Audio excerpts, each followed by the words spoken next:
Et pour commencer cette émission, j'ai convié Clément Estivier. Bonjour. Bonjour. Vous êtes avocat en droit du travail au cabinet Faro. D'abord, j'en profite puisque j'ai un avocat pour revenir un peu sur le cadre juridique du télétravail.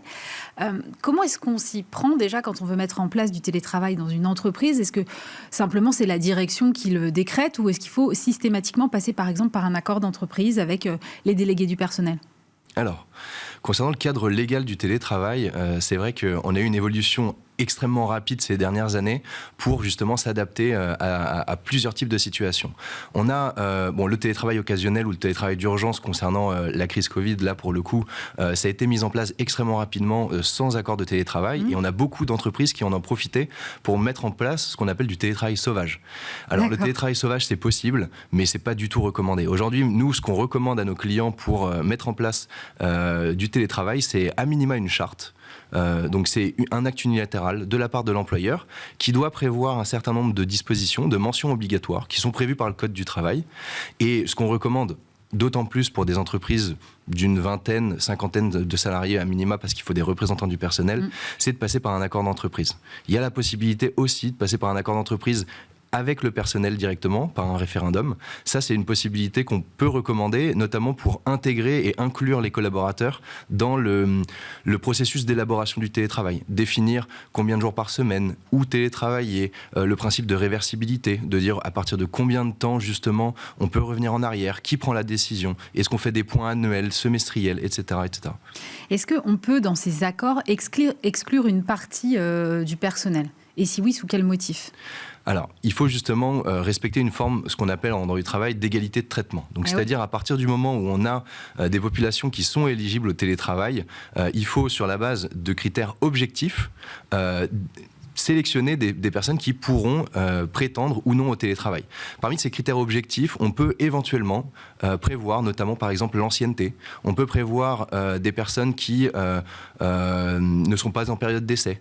Mais c'est vrai que ça, c'est concernant des personnes qui pourraient faire partie d'un même service. Concernant des services différents, il va falloir là étudier au cas par cas les critères d'éligibilité au télétravail. Et dans ce cas-là, il faut avoir des raisons objectives de pouvoir refuser le télétravail à un salarié. Mais ça revient quand même d'une façon ou d'une autre à rompre avec cette équité de traitement dont vous parlez. Donc est-ce qu'il faut mettre en place dans ce cas des compensations pour ceux qui n'y ont pas droit ? Bah justement, c'est-à-dire que, à mon sens, le télétravail est un réel avantage et d'ailleurs figure de plus en plus lorsqu'on regarde les propositions et les offres d'emploi qui sont réalisées. Les entreprises spécifient si le poste est éligible au télétravail ou non éligible au télétravail. Effectivement, lorsqu'on a des postes qui sont non éligibles au télétravail, on peut se retrouver à avoir une perte d'avantage lorsqu'on a connu le télétravail auparavant.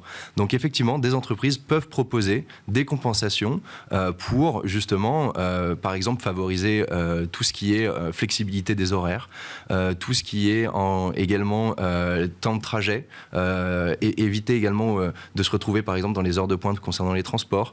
De la même manière, pour faciliter les rendez-vous, on peut avoir également un passage à la semaine de 4 jours. Ouais. Et donc, on a des entreprises qui avancent de front concernant le télétravail pour les populations éligibles et à côté, concernant les populations qui sont pas éligibles au télétravail, mais à qui on peut faire bénéficier un certain nombre d'avantages. Du coup, c'est des entreprises qui avancent en fait finalement à plusieurs vitesses avec des cadres de travail qui sont juridiquement très différents d'une population à l'autre. C'est difficile de... J'imagine que ça doit complexifier aussi et votre travail et celui des entreprises de mettre en place comme ça des stratégies très différentes selon les populations. Bah, c'est exactement ça, c'est-à-dire qu'on va de plus en plus vers ce qu'on appelle l'expérience collaborateur. Avant, on était dans une logique d'obligation de garantir la santé-sécurité, avoir de bonnes conditions de travail et puis un petit peu ça a évolué vers la qualité de vie au travail. Là on est véritablement dans l'expérience collaborateur et on se rend compte que pour des métiers en tension ou même pour attirer en réalité des talents, on est obligé de se mettre à la place du collaborateur et de faire en sorte de s'adapter de plus en plus à ses besoins. Et donc on peut avoir effectivement une entreprise à plusieurs vitesses en fonction de si le poste est éligible ou non au télétravail et les avantages qui en découleront seront nécessairement différents. Est-ce que dans ce que vous observez chez vos clients, cette différenciation entre les populations tend vers quasiment de la personnalisation? C'est-à-dire est-ce que ça reste quand même des cadres qui sont très généraux et qui finalement concernent un certain nombre de personnes dans chacun des cas, ou est-ce que vous avez parfois aussi des cas individuels avec presque des contrats de travail qui peuvent devenir sur mesure? Alors, c'est vrai qu'on est dans une logique de personnification et d'individualisation des avantages de plus en plus, mais on a vocation à ne pas trop le contractualiser ou seulement pour un type de population très spécifique pour pouvoir les attirer.